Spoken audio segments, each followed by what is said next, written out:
Let's bring in our guy, Teddy Covers, coming to us live from Las Vegas, Nevada, Tuesday morning. Teddy, how you doing, my man? I'm doing all right, Jimmy. I'm a little bit cold betting-wise, as you well know. I mean, they gave you an 0-3 in the NBA last night.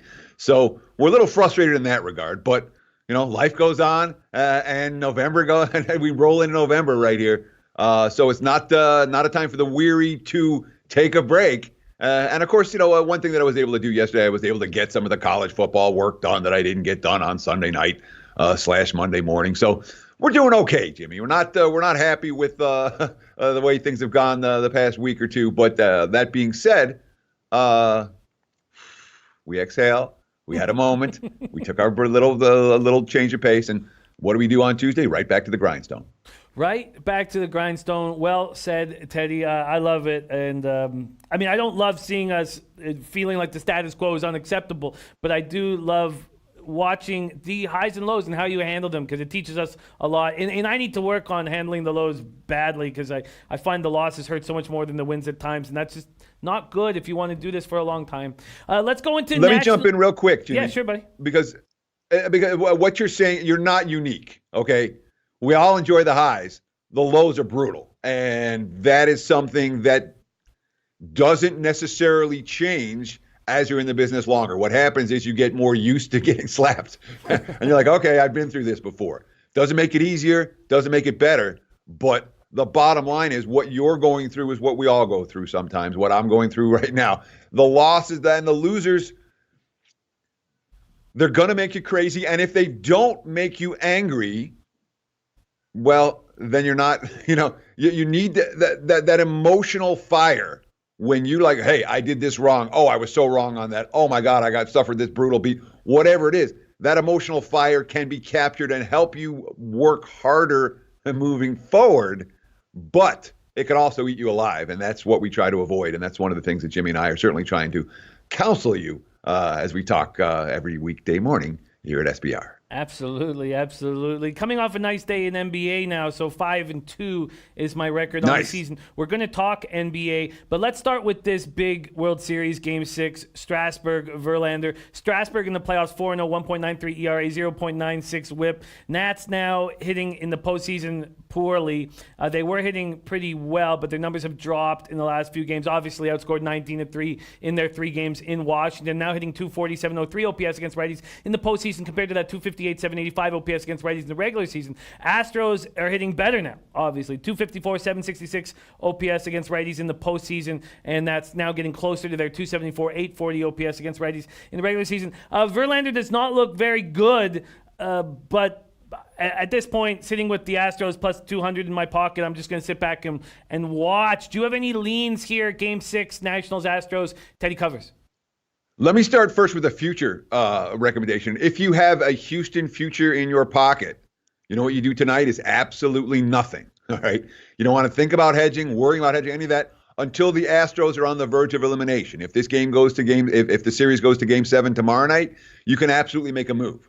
For tonight, I would not recommend, if you have Houston at anything in your pocket, I would not hedge off that in a Game 6 situation where the Astros can't lose the series tonight. So I don't think there's any move to make for anyone that's trying to lock in a profit for the future book, unless obviously you have the Nats, in which case you may want to take some Houston, but you're obviously having to lay a price to do it. This has been a series where there has been no home field advantage whatsoever. The home team has lost each of the first 5 games. Last time this happened in the World Series, did happen once that I can remember in my lifetime, was when the Yankees lost the first 2 at home to the Braves in '96 and then proceeded to win 4 in a row, including the first 3 in Atlanta. And then they came home and took Game 6 at home. And, Houston deserves to be the chalk here. The Nats bats have gone cold. And for all of Verlander's struggles, it's not about the starting pitching matchup in any elimination game. It's about who's going to get the clutch hits, and what bullpen can come in and get outs, and who manager you're going to use in that bullpen this evening facing elimination. So the basic point for me is there's no hedge to be made if you have Houston. For the game itself, boy, I'm not even close. I think the Astros are the better team. When you have this type of momentum and winning 3 in a row in Washington, I wouldn't be shocked at all to see the series end tonight. But am I willing to lay this price with Verlander? I'm not. Strasburg's cashed a couple times as a big dog. So it's an easy pass for me. I'm not going to get involved. Do you agree with our MLB handicappers in the chat that if you want the Nationals tonight, that you should take them? It's plus 575 to win the series. Take them at plus 575, and then you have an opportunity to hedge. What do you think of that angle? Instead of taking Nationals to win the night, you take them plus 575 to win the series. I would, again, we don't even know the starting pitching matchups for Game 7, but I would anticipate that if you bet 100 on Houston, on Washington tonight, and get back your plus one, plus 160, and then you take that and roll it over into Game 7 for the Nats, you'll get a better ROI than you would if you would just take Washington to win the series right now. So the Nats got to win 2 in a row. It's a real easy rollover situation. The lazy way, the easy way, is just take the Nats in the series right now. You'll make a little bit more money if you just take them game by game and roll it over. That you do make your own parlay without the sports book being involved. That would be my recommendation here. Eddie Euler saying probably my last bet of the MLB season. Nats Astros under 7.5. If you got a free play on the total, would you try to go over this or under this? I'd probably try to go over. We already talked about not trusting Verlander. Poppy Parlay came in with excellent analysis talking about how the way that Strasburg pitches works for Houston. The Astros bats are hot. I would, if I had a free bet on the total, I would go over. Free bet would go over. Interesting stuff. I've got nothing on this game at this point. There you have it. There's Game 6 of the World Series, which we'll be talking about throughout these shows today, this morning, and this afternoon. Let's get into the association. I have made one move, sitting at 5-2 on the season. I'm taking the Atlanta Hawks first quarter, and it kind of rolls with what you were talking about with a star coming back into the lineup and Jimmy Butler coming back into the lineup after the birth of his first child, and they're rolling without him. And now there's going to be chemistry issues. We know the Hawks are on the second half of a back-to-back, but usually those teams can get off to an okay start. It's the third and fourth quarter that they get the heavy legs. I'm on the Atlanta Hawks first quarter plus 2.5. And that is my only look on this NBA card. What do you think of that look and angle? And do you have any looks on these 3 games? I love that look, Jimmy. Makes a ton of sense to me. And we saw it last night repeatedly in the teams playing the second night of back-to-backs, because that's going around the league right now. The teams on the second night of back-to-backs, they got gashed in the fourth quarter. Second half. First half, they were game after game. They were in there winning first quarters, winning first halves. And Miami is not a team that they're not a home favorite team. They're not a margin team. They're a slow start team. There's all kinds of reasons to like Atlanta in the first quarter. Makes a ton of sense to me. Beautiful. I like it. I feel like I'm seeing things clearly, and I've been very slow to make moves early in the season. I'm being very patient, and I feel very good about what's gone on so far. Are you making any moves in these other 2 spots on the card tonight in NBA? Not even close. Not even. I mean, this was a day. And again, I shot an offer in the NBA yesterday. Short card today. Gave the games one thorough look last night. I'm like, no. Woke up this morning, gave another look, said no. I was slightly tempted by Charlotte plus the points against the Lakers. I don't know if I want to be laying double digits with the Lakers just yet. But Charlotte's only road game. They let go of the rope. I said Charlotte. I meant Memphis. Bottom feeders. Those bottom feeders. Memphis' only road game. At Miami, in fact, they let go of the rope in that game, and that concerned me here. I was leaning in their direction. I don't want to be laying doubles with the Lakers. But it wasn't enough to pull the trigger. Dallas, Denver, I was watching the Nuggets last night. Mike Malone almost lost his mind in that game. Denver did everything they could to blow a 15-point lead in the closing minutes. Nuggets, maybe I lean Dallas in that game a little bit, but I'm not convinced that the Mavs are going to be getting stops the way that the Nuggets can. I mean, the Nuggets defense when it matters is strong, but I know I wouldn't lay with Denver in this price range on the second of back-to-backs off of last night's game. So that's a Dallas or pass for me. I just didn't, my number came a little bit higher, so I wasn't necessarily interested in the Mavs. And you talked about Miami, Atlanta. That was a tough loss for the Hawks last night. I was watching that game, too. They were in control of that contest. Even in the fourth quarter, they played really well. I worry about them bringing the same level of energy tonight. But again, the Heat are not a team I'm excited about laying 8, 9, 10. They've been awful in the bigger home chalk roll and throughout the Eric Spoelstra era. So pass for me. Not even that close necessarily.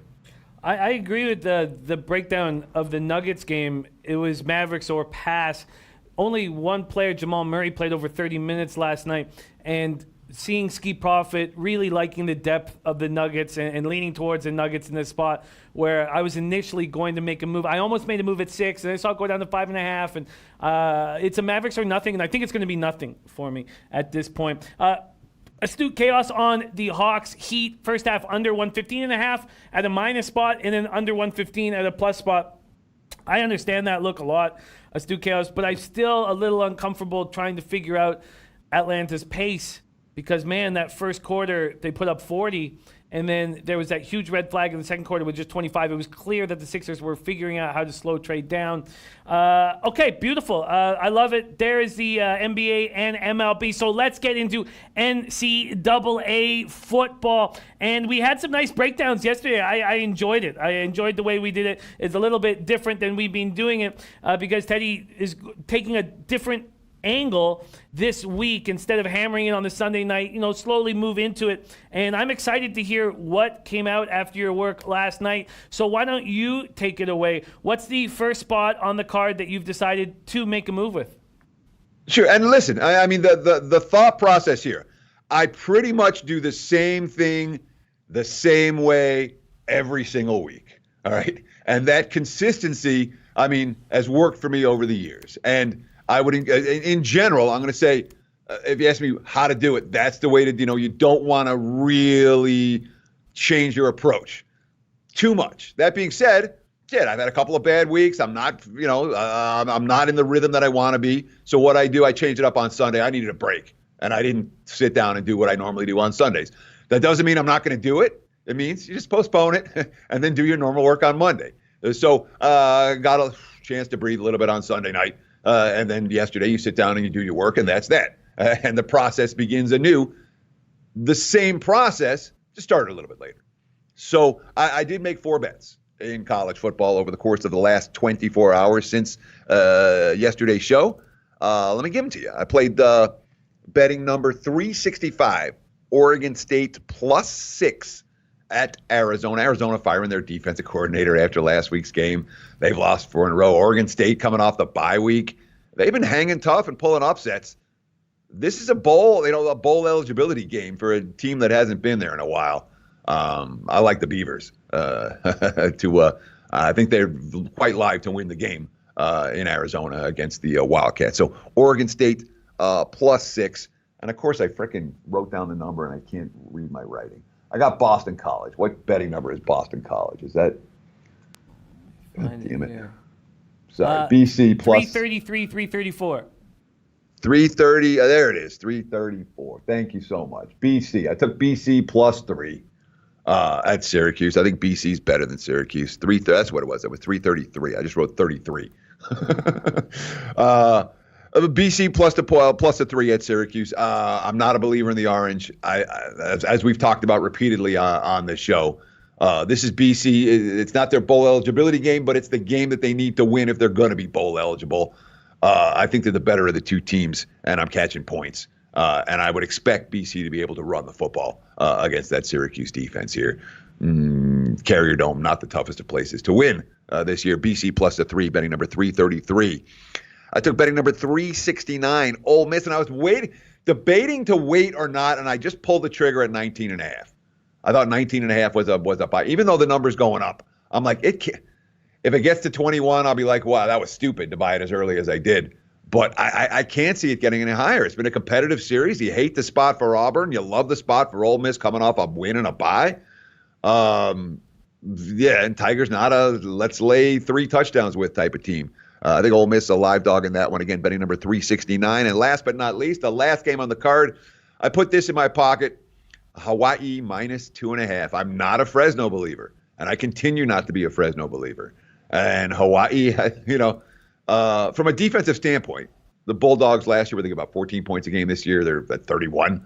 Offensively, they're nowhere near where they were a season ago. And Hawaii bounced back with a nice win last week. I expect them to do it again. So Hawaii minus the 2.5, betting number 396. So Oregon State, Boston College, Ole Miss, 3 dogs, 1 favorite in Hawaii. That's the 4 bets that I've made over the last 24 hours. Oh, I love hearing it. And what did you get Ole Miss at? Was it 19.5? 19.5. 19. I got that this morning before we came on air. That was the 4th one. I bet the other 3 last night. That's available now at Heritage. There's 19 at Bovada, 19 at 5 dimes as we speak, looking at the SBR Live Odds page. Bookie Lover Q says, Oregon State showed me something. I'm taking the points. Paco Healy says, like that spot. Teddy. Anders Larson says, love it. Teddy about Boston College says, Q's sucks. Tom says Auburn has dominated teams with weak defenses like Ole Miss. I mean, you're getting 19.5. And then questions are coming in. And Eddie Euler saying Matt Duchene expected to play for Nashville tonight. That might be enough for me to pull the trigger. Although I really like my NHL card at this spot. But thank you for the heads up, Eddie Euler, our guy. All right, question number 1. And I have 2 questions also from yesterday's show. So why don't I just copy and paste? Why don't we start with Randy? Randy talking about the Baylor, West Virginia spot. And that is Thursday night. Same thing that we dealt with yesterday, still 17.5 point favorites for Baylor here. And the total is about to pop up on my screen. And here we go. Sorry, point spread, my fault. Let's just go right into it here. Baylor, West Virginia, 17.5. Are you developing a lean of any kind in this spot? This total opened up at 57 and is still there. Teddy covers West Virginia, Baylor. I just want to respond to the Ole Miss has no defense first, because that's meaningful to me, because the reputation of Ole Miss is no defense. And they came into the season, I'm like, Ole Miss has no defense. And if you've actually watched Ole Miss play, McIntyre's a heck of a defense coordinator, and they've held 5 of their 7 opponents to 375 yards or less. They've given up more than 30 only twice all year. Ole Miss has a defense. When it comes to the Thursday night game, I've got problems on both sides of this, and I'm not going to get involved with Baylor, West Virginia. There's no freaking way. All right, when you start to talk about, and Baylor's a good team. They are not an elite team. They're not going to be an elite team, but they're 7-0 right now. They've got a huge betting bandwagon. There's got a ton of attention on them. These are not the teams you're likely to be making money with over the back half of the campaign, especially laying this type of a price. The pressure's on them. The spotlight's on them. They're not hidden. They're not secret.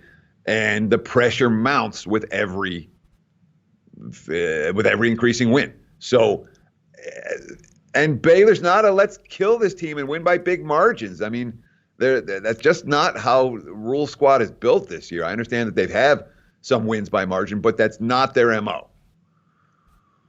If you take West Virginia, it's a leap of faith on the other end of the equation. This is a bad football team on both sides of the ball, and we've seen them get slapped around in some road games.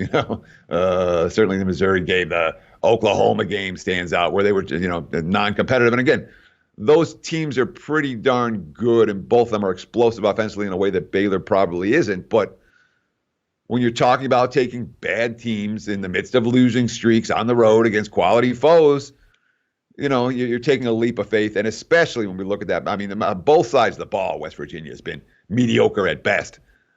This isn't an offense that I trust. It's not a defense I trust. They're not a good team. And that means it's an easy pass for me. An easy pass in the Baylor spot. A couple questions I didn't get to yesterday. One was from our guy Moses Saucedo. Boise State, San Jose State. Boise State opening up at minus 16.5, now 17s and 17.5s. Actually, there's only one 17 on the board. They're all 17.5s. This total at 58 right now. And our big Ragu says Boise will roll. What do you think here? San Jose State, Boise State. Yeah, I mean, San Jose just keeps overachieving, It's a hard team for me to step in front of. It really is. And, Boise, what are they, off a loss and a bye? It tends to be a pretty good spot. The BYU game gave them a little bit of a wake-up call. It's not a game that I had a strong initial take on, so I don't want to lead you the wrong way. And it's not a game I've done a ton of work on yet, so I don't want to lead you the wrong way. But San Jose, they just keep overachieving, and that makes me a little bit reluctant to stand in front of them. That makes sense. They have been much better than we expected them to. And next spot that's asked about was yesterday. Kane in HD says, can you ask Teddy about Pitt versus Georgia Tech? Pitt versus Georgia Tech. I don't have. Oh, here we go. Number 317, 318. Pittsburgh opening up at -8 now, 7.5. There is a 7 at -125 at Bet Online, and this total stuck at 44.5 has not moved. Teddy, Pittsburgh, Georgia Tech. I'm not going to play it. I'm certainly not excited about the prospect of laying this type of price with a Pitt team that is losing turnover battles right now. I mean, the defense really, with the exception of that one game against Duke, the defense is 3 takeaways all year. You know, it's not a defense that's making plays, and that we think about this Pitt team is defense first. And they're getting stops, but the turnovers haven't been there. And, you know, when we think about this Georgia Tech squad that finally got the win and the bye, it's not a bet-on spot for Georgia Tech. You know, they know their season's garbage, et cetera, et cetera. And when you get that win and then have a chance to, you know, hey, guys, you did a great job, pat on the back. And, you know, you can come out looking like the Carolina Panthers did off the bye when Carolina didn't show in San Fran this past weekend. That can and does happen to teams like Georgia Tech. But to say, do I want to fade the Yellow Jackets? I don't, because you're talking about a team that didn't cover a point spread over the first half of the season. And when you didn't cover a single point spread, what happens is it gets you get a little bit out of whack with how bad you actually are versus how bad the markets think you actually are. And that's how they were able to win straight up as an 18-point dog. Not a game I'm playing. All right, let's keep rolling. AM Moneyline wanting to know what you think of this Utah-Washington spot. There open Utah at -2 at Pinnacle, quickly got to 3.5. There are 4s at Heritage, Bet365, and Intertops. This total stuck at 47. And the question is from our guy AM Moneyline, he's leaning towards backing the home squad, Washington +4 at home. Do you support that look from AM Moneyline? And I will answer that question in 1 second, but I want to ask you a question, Jimmy, because there's a lot of games where I'm going to pass. And the question is, I mean, sometimes I pass. It takes me like 3 minutes to pass. I give a case for both sides and say no. And other times I'm like, I really don't have a feel for it. I pass. Would you rather me pass shorter, or would you rather me give like a longer comment? I love the longer breakdown on why exactly I'm no interest in that game. Yeah, and that's just something for moving forward. Yeah, no, I love it. I love the way you're handling it. No, I find also, you know, these guys who have angles on it, they love to hear exactly why you're staying off, and maybe they, if that correlates with their capping, they should stay. I love the way you're doing it. So keep at it. Cool. Thank you. I appreciate that. I just want to make sure that sometimes I'm passing and I feel like I'm going for 2 minutes while I'm passing, and it's a game that I've got no action on. But if I got to go pass and let's go on to the next one, that's fine too. Just let me know. Washington, Utah is a fascinating game. It really is. My gut is with Utah in this contest. And part of that's because I've stepped in front of the Utes a couple times and paid the price. No question.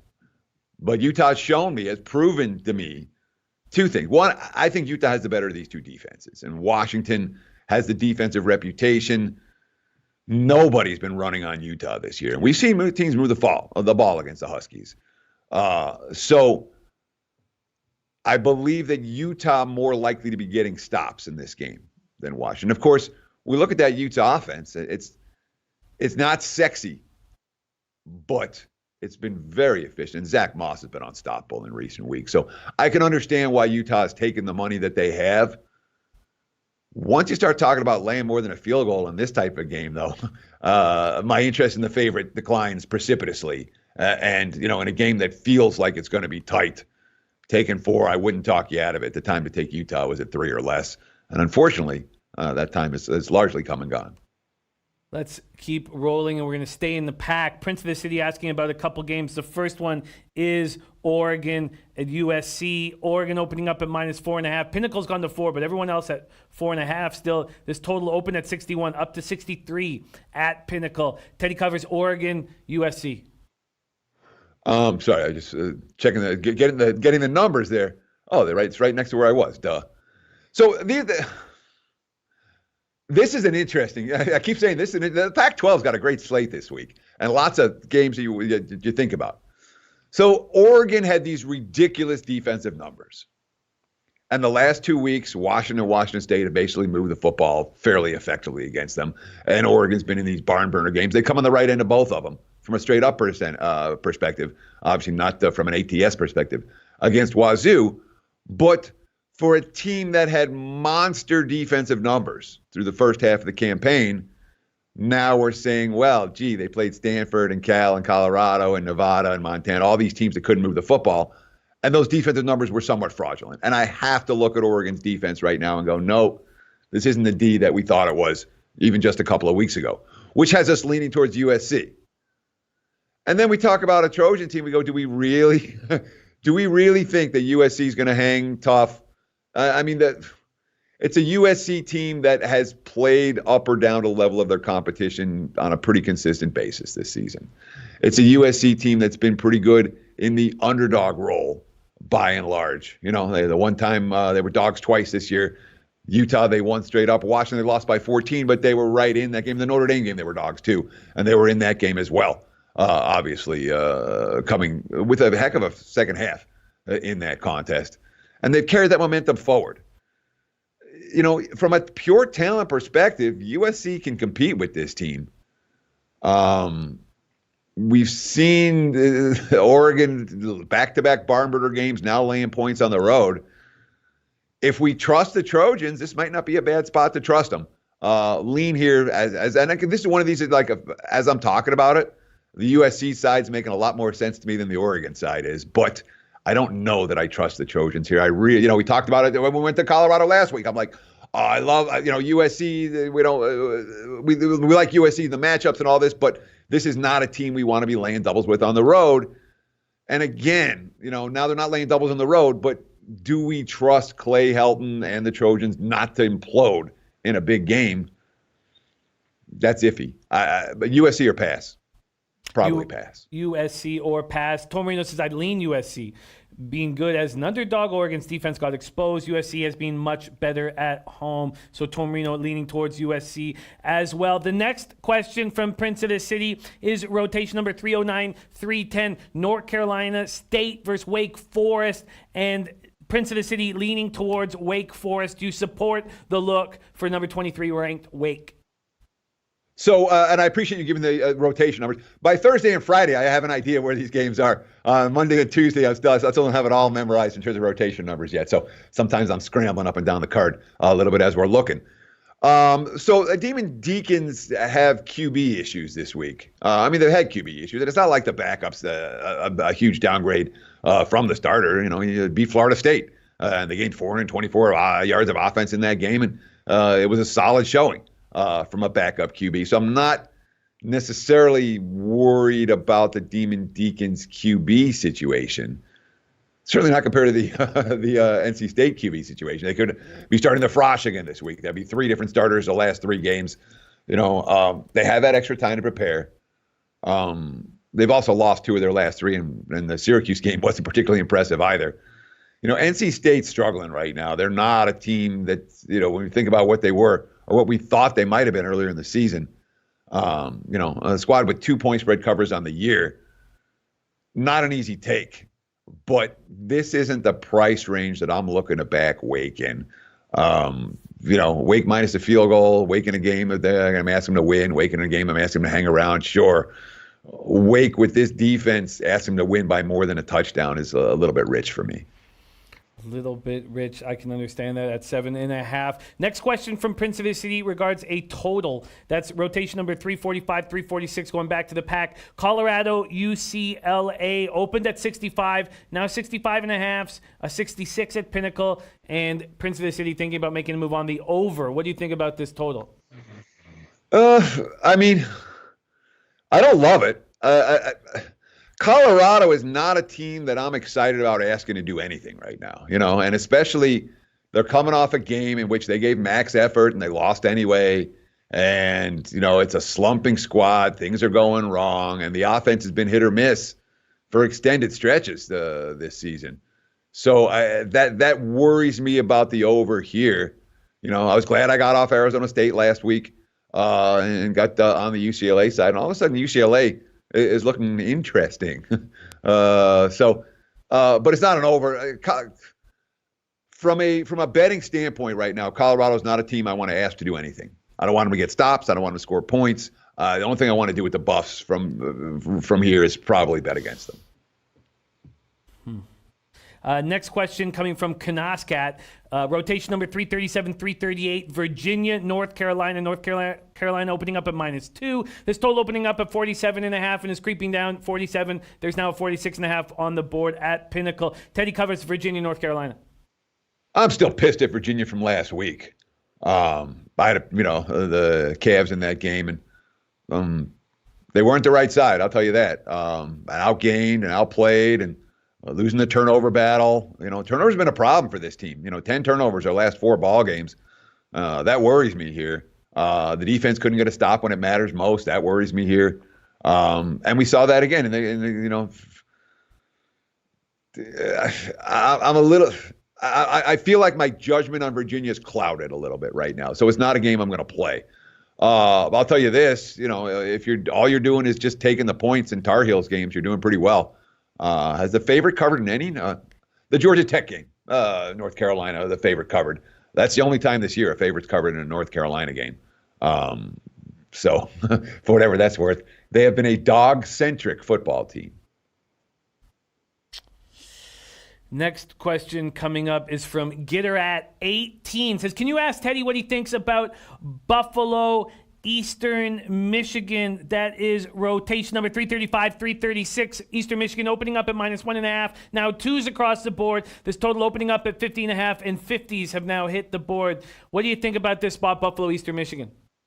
So Buffalo's win over Central last week, it wasn't fraudulent, but it was all turnover related. Central went in, their score was like 7-3, and then Central proceeded to fumble on the first play of their next 2 drives deep in their own territory, and Buffalo got cheap touchdowns, quick touchdowns on both those, and the route was on. Central just didn't hang on to the football. But let's give Buffalo's defense credit for creating those turnovers. They created multiple turnovers now 4 times their last 5 ball games. That's a positive sign.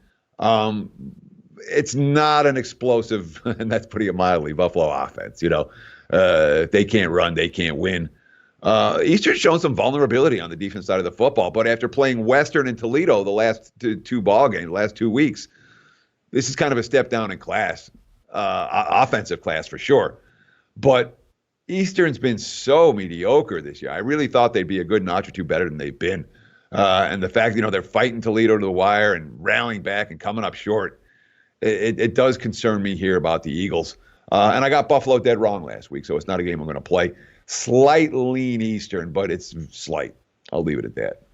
And we are running out of time. One more question coming in from Perfect Rotation. He says, ask Teddy, this is rotation number 373, 374, TCU, Oklahoma State. Perfect Rotation says, TCU coming off big Texas win. Could they be a play here against Oklahoma State? Oklahoma State opening up at -4.5, quickly down to -3, and this total at 64.5. Teddy, is TCU a buy-on team here against Oklahoma State?